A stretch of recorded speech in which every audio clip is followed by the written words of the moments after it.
నమస్కారం. లక్ష్మి చెప్పే కథలకు స్వాగతం. వీణులతో వీక్షించటానికి సిద్ధం కండి. ప్రియ సఖులు, ఇప్పుడు మనం ప్రముఖ రచయిత శ్రీ కొత్తపల్లి ఉదయబాబు గారు రచించిన ముహూర్త బలం అనే ఓ చక్కటి కథను విందామండి.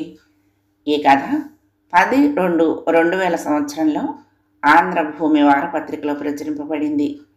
ఇక కథ మొదలు పెట్టేస్తున్నానండి. అప్పటికే అరగంట నుంచి నిలబడిన నేను అసహనంగా పరిసరాలు పరికిస్తున్నాను. ఆయన నన్ను చూసినా కూర్చోమని అనలేదు. ఆయన కోపం నాకు తెలుసు, అయినా అవసరం నాది. ఆయన పని పూర్తయినట్టుంది. తాపీగా పడక కుర్చీలో వెనక్కి వాలుతూ అన్నారు వ్యంగ్యంగా. ఏంట్రో దారి తప్పొచ్చావు, నాతో ఏదైనా పని పడిందా అని. అవును మావయ్య గారు, మా అమ్మాయి. నా నోటి నుంచి మాట ఇంకా పూర్తి కాకుండానే ఆయనే అన్నారు. నాన్న అమ్మ బాగున్నారా?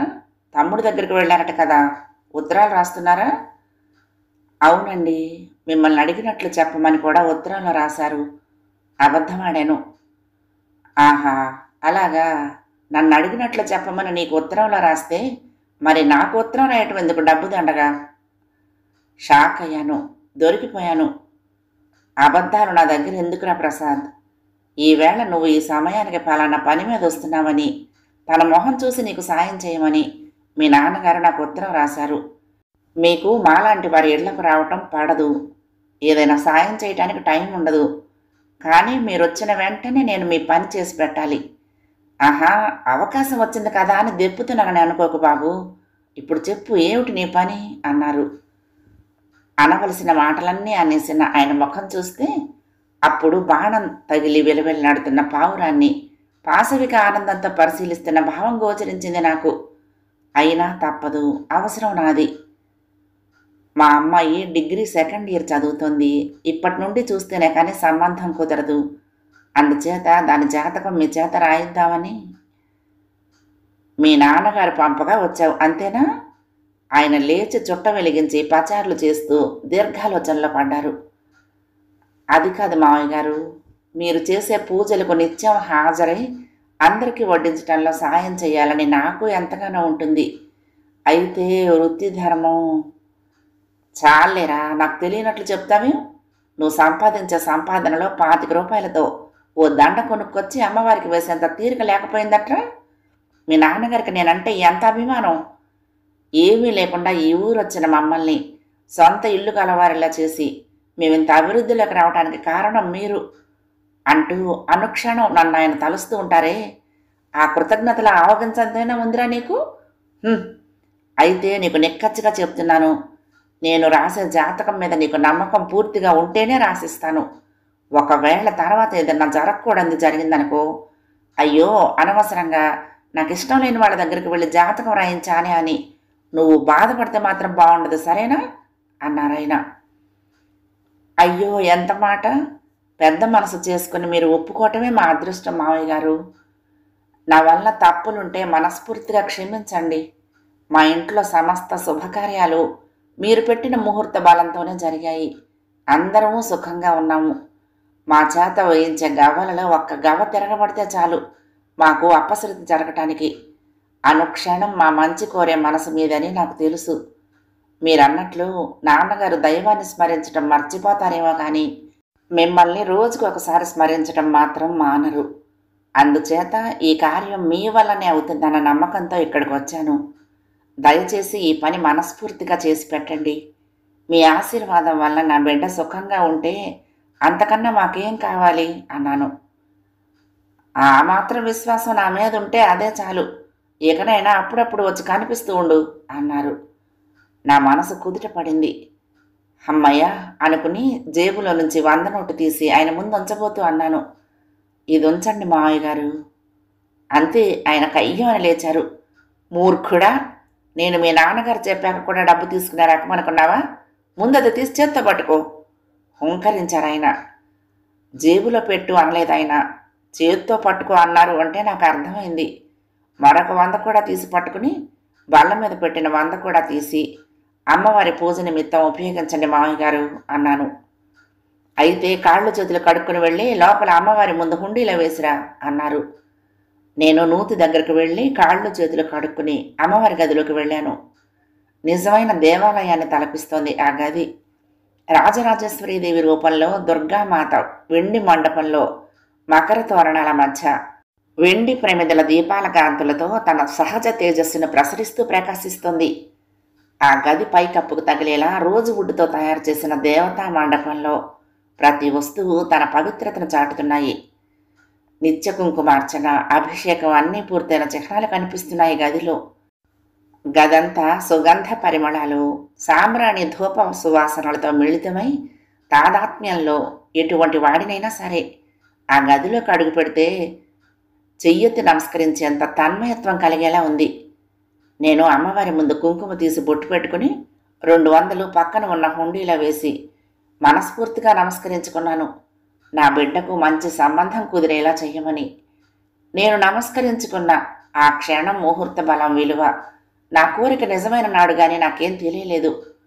ఆయన రాసి నాకు అందచేసిన మా అమ్మాయి జాతకం వలన ఆమెకు తగిన వరుడు దొరికాడు. దీక్షితుల మామయ్య గారితో మా కుటుంబ పరిచయం ఈనాటిది కాదు, 25 సంవత్సరాల క్రితంది. ఆ రోజుల్లో అన్నయ్యకు టైఫాయిడ్ వచ్చి 40 లంకణాలు చేశాక సంధి ప్రేలాపనలోకి దిగితే దీక్షితుల మామయ్య గారు చేసిన పూజ ఫలితమే అన్నయ్య తిరిగి మాకు దక్కటం. అందులో అన్నయ్య వెన్నపూస వంటి మనసు కలవాడని, వాడి నుంచి ఎలాంటి సహాయమైనా అడిగిన వెంటనే పొందొచ్చని అనుకున్నారేమో దీక్షితులు గారు. వాడికి దగ్గరలో ఉపనయన ముహూర్తం పెట్టేసి అత్యంత ఘనంగా ఆయన చేయించిన తీరుకి నాన్నగారి దృష్టిలో ఇహలోకపు దేవుడిగా మిగిలిపోయారు. ఆ కృతజ్ఞత అన్నయ్యకు కూడా పుష్కలంగా ఉంది. మా ఊరిలో దేవీ నవరాత్రులు ఆయన నిర్వహించినంత ఘనంగా ఏ సంఘమూ నిర్వహించలేదు. ఆ 9 రోజులు పూజలు, నిత్యపారాయణాలు, అభిషేకాలు, కుంకుమార్చనలు, భజనలతో వారి ఇల్లు మరొక విజయవాడలా వెలిగిపోతుంది. వేదాంగాలు ఔపోసన పట్టి నిత్యము 3 పూట్ల గాయత్రి మంత్రం జపించే ఆయన అమ్మవారిని నిలబెట్టిన మొదటి రోజు మొదటి దండ అన్నయ్య చేతే వేయిస్తారు. ఊరిలో ఎంతోమంది మోతుబరులు, డబ్బున్నవారు ఉన్నా వేలకు వేలు అమ్మవారికి కానుకలుగా సమర్పించిన అన్నయ్య పట్ల ఆయనకున్న అభిమానం, నమ్మకం వాడికి అంత విలువను ఆపాదించి పెట్టాయి. ఆ 9 రోజులు అన్నయ్య సెలవు పెట్టి తన ఫ్యామిలీతో వచ్చి వారింట్లోనే ఉండి కుటుంబం అంతా సొంత కొడుకు మాదిరిగా సేవ చేసి వెళ్తారు. అంటే ఆయనకు కొడుకు లేక కాదు, ఉండి లేనివాడు. ఆయన కొడుకు వివాహమైన తర్వాత అతని భార్య తనతో తీసుకుపోయింది. భార్య పట్ల విధేయత కలిగిన అతడు తల్లిదండ్రులను పూర్తిగా విస్మరించటమే అన్నయ్యను అంత దగ్గరకు చేరదీయడానికి కారణం. అటువంటి నిత్యాగ్నిహోత్రావధానికి నేనంటే కోపం రావడానికి కూడా కారణం ఉంది. అవి నేను ఉద్యోగం కోసం తీవ్రంగా ప్రయత్నిస్తున్న రోజులు. జిల్లా పరిషత్ చైర్పర్సన్కి దీక్షితుల మామయ్య గారే గురువు గారు. ఆయన గెలుపొందినది మామయ్య గారు పెట్టిన ముహూర్తానికి నామినేషన్ వేయటం వల్లనే అని ఆయన దృఢ విశ్వాసం. ఆయనకు మామయ్య గారి మాట అంటే వేదవాక్కు. అంత క్రితం ఏదో ఒక సందర్భంలో నాన్నగారు మా వాడికి మీరు మాట సాయం చేయాలి అన్నారు. దానికి ఆయన వాడిని అప్లికేషన్ పెట్టేటప్పుడు నాతో చెప్పమనండి అన్నారు, హేళనగా నన్ను ఎగాదిగా చూసి. డిస్ట్రిక్ట్ సెలక్షన్ కమిటీ ప్రకటన పేపర్లో చూశాక నేను అప్లికేషన్ పెట్టాను. వ్రాత పరీక్ష పూర్తయి ఇంటర్వ్యూకి హాజరు కావాల్సిందిగా కాల్ లెటర్ వచ్చింది. ఆనందోత్సాహాలతో నాన్నగారు నేను ఆ లెటర్తో ఆయన వద్దకు వెళ్ళాము. సాయం సంధ్యకు గాయత్రి జపానికి సిద్ధమవుతున్న ఆయనకు నాన్నగారు విషయం చెప్పారు. ఆయనకు తీవ్రమైన కోపం వచ్చింది. అంత కోపం ఎందుకు వచ్చిందో నాకు అర్థం కాలేదు. శాస్త్రి గారు, మీరు ప్రతిదానికి వీడిని వెంట పెట్టుకుని వస్తారేంటి? ఇప్పుడు నేను వాడితో మాట్లాడతాను, మీరు మౌనంగా వినండి, మధ్యలో మాట్లాడొద్దు శాసిస్తున్నట్టుగా అన్నారాయన. నాన్నగారు ఏదో చెప్పబోయి ఆగిపోయారు. నేను ముందుకు వెళ్ళి కాల్ లెటర్ అందించాను. దాన్ని నా మొహాన విసిరికొట్టారాయన. నాకు రక్తం ఉడికిపోయింది. అతి బలవంతంగా వేళ్ళు లెక్క పెట్టుకున్నాను. ఎరా, ఇదివరకు నువ్వు వచ్చినప్పుడు ఏం చెప్పాను? అప్లికేషన్ పెట్టేటప్పుడు నాతో చెప్పమన్నానా అడిగారు. చెప్పమన్నారు. మరి నాతో చెప్పావా? లేదండి. మరి ఈవేళ కాల్ లెటర్ తీసుకుని నా దగ్గరికి వచ్చావంటే ఏమిటి అర్థం? నేను రాత పరీక్ష పాస్ అయ్యాను, అదంతా నా ప్రతిభే, మీరు కేవలం ఒక్క మాట వేసేస్తే చాలు జాబ్ వచ్చేస్తుంది అనే నిర్లక్ష్యమే కదా? అది కాదు సార్. నువ్వు నాకు ఇంకేమి చెప్పొద్దు. సొంత ప్రతిభతో పరీక్ష పాస్ అయినట్టే మగవాడివైతే జాబ్ కూడా ఎటువంటి రికమెండేషన్ లేకుండా సంపాదించు. నాకు టైం అయింది సంజ వార్చుకోవటానికి, ఇంకా మీరు వెళ్ళొచ్చు. చెప్పు పుచ్చుకుని కొట్టినట్లు చెప్పిన ఆయన సమాధానానికి మనసు మండిపోతూ ఉండగా బయటకు వచ్చేశాను నాన్నగారితో. నాకు ఆత్మాభిమానం చాలా ఎక్కువ. ఆ రాత్రంతా నేను వెక్కి వెక్కి ఏడ్చాను. నా తప్పు లేకుండా ఆయన చేసిన ఆ అవమానం నా జన్మలో మర్చిపోలేను. అందుకే ఆయనకు దూరంగా ఉండేవాణ్ణి. నా స్వయం శక్తితోనే ఉద్యోగం సంపాదించుకున్నాను. మెరిట్లో నెంబర్ 1గా సెలెక్ట్ అయ్యాను. అయితే ఆయన దగ్గరకు వెళ్ళి ఉద్యోగం వచ్చిందని చెప్పలేదు నేను. నాన్నగారే చెప్పుకున్నారు. అటు తర్వాత ఆయన ఎప్పుడైనా ఎదురుపడితే తప్పనిసరి ఒక నమస్కార బాణం వదిలేవాణ్ణి. ఆయన నిర్లక్ష్యంగా తాళెగరేసి వెళ్ళిపోయేవాడు. అటు తర్వాత మళ్ళీ ఈనాడు నా అవసరం కోసం ఆయన ఇంటికి వెళ్ళటమే. శ్రీ ప్రసాద్ గారికి నమస్కారములు. మీ కుటుంబ గౌరవం, సాంప్రదాయాలు అన్నీ నచ్చాయి. అయితే మా అబ్బాయి జాతకంతో మీ అమ్మాయి జాతకం ఏమాత్రం సరిపోలేదు. కారణం, మీ అమ్మాయికి జాతకంలో కుజదోషం ఉందిట. ఆ విషయం మీకు తెలిసే చెప్పలేదో, నిజంగా మీకు తెలియదో మాకు తెలియదు, కానీ మీ సంబంధం వదులుకుంటున్నామని తెలియచేయటానికి విచారిస్తున్నాము. నమస్తే. మగపెళ్లి వారి నుండి వచ్చిన ఉత్తరం చూసి నేను పద్మ షాక్ అయ్యాము. మా అమ్మాయికి కుజదోషం ఉంది అన్న విషయాన్ని నేను నా భార్య అయితే అంత తేలిగ్గా తీసుకోలేకపోయాము. మా తమ్ముడు గారింట్లో హైదరాబాద్లో ఉండి చదువుకుంటున్న తనని హడావుడిగా టెలిగ్రామ్ ఇప్పించి రప్పించాను పెళ్లి చూపుల కోసం. నా కూతురని చెప్పడం కాదు కానీ అశ్విని అన్నింట్లోనూ చలాకీగా ఉండే ఫస్ట్ గ్రేడ్ అమ్మాయి. అతి సున్నితమైన మనస్తత్వం.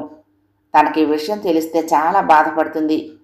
నా భార్య వారిస్తున్నా వినకుండా ఎందుకైనా మంచిదని కంప్యూటర్ జాతకం రాయించాను. మరొక పండితుడి చేత రాయించాను. నా అనుమానం నిజమైంది. అశ్వినికి కుజదోషం లేదు. సరిగ్గా ఆ రోజే నాకు నేను ఊహించని ఓ ఉత్తరం శుభలేఖతో సమానమైన వార్తను మోసుకొచ్చింది. శ్రీ ప్రసాద్ గారికి శ్రీనివాసరావు నమస్కారాలు. నేను దీక్షితులు గారి అబ్బాయిని. మనం కలుసుకుని చాలా కాలమైంది. నా వివాహం కాకముందు అప్పుడప్పుడు మీ ఇంటికి వస్తూ ఉండేవాడిని. మా అబ్బాయి కంప్యూటర్ సాఫ్ట్వేర్ ఇంజనీర్గా పనిచేస్తున్నాడు. ఆధునిక భావాలున్నవాడు. తను ప్రేమించింది మీ అమ్మాయిని అని తెలుసుకున్నాక నాకు ఆశ్చర్యంతో పాటు ఆనందం కలిగాయి. మా నాన్నగారికి తన వారసుడిగా నేను ఆయన విద్య అభ్యసించలేదని కోపం. ఆ విధంగా ఆయన నన్ను దూరం చేసుకుంటూనే ఉన్నా నా బాధ్యతగా ప్రతి ఉత్తరంలోనూ వారిని నా వద్దకు వచ్చేయమని కోరుతూనే ఉన్నాను. కానీ ఆయన పద్ధతిలో ఏమాత్రం మార్పు లేదు. నా ఉత్తరానికి ఏనాడూ ఆయన సమాధానం రాయరు. అందుచేత ఈసారి వియ్యంకులు కాబోతున్న మీ ద్వారా ఈ విషయాన్ని ఆయనకు తెలియచేస్తారని ఆశిస్తూ ఆయనకు కూడా నేను విడిగా రాసి ఈ కవర్లోనే ఉంచిన 2వ లెటర్ ఆయనకు అందజేయవలసిందిగా కోరుతున్నాను. ఈ లెటర్నే టెలిగ్రామ్లా భావించి మీ దంపతులు బయలుదేరి వస్తే అన్ని విషయాలు మాట్లాడుకుందాం. మీ అమ్మాయిని మేము చూసాము. మాకు అన్ని విధాలా నచ్చింది.